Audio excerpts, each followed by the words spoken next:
Hi guys, so it's me again and welcome back sa ating video ngayon ito yung susunod na compilation natin regarding sa Google Play Store and sa Google Classroom.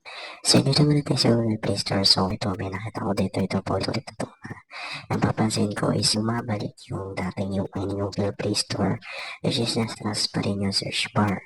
Tapos nawala yung nandito sa search icon na yung magnifying glass and then yung katabi niya which is yung books.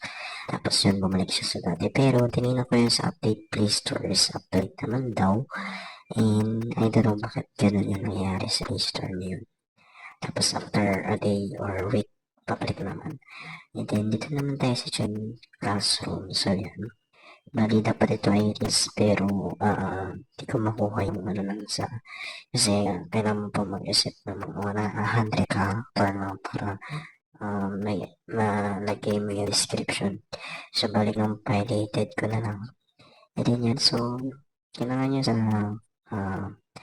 Google Classroom, so kung mag-join kayo is yung inyong link ng G-Class or yung class code.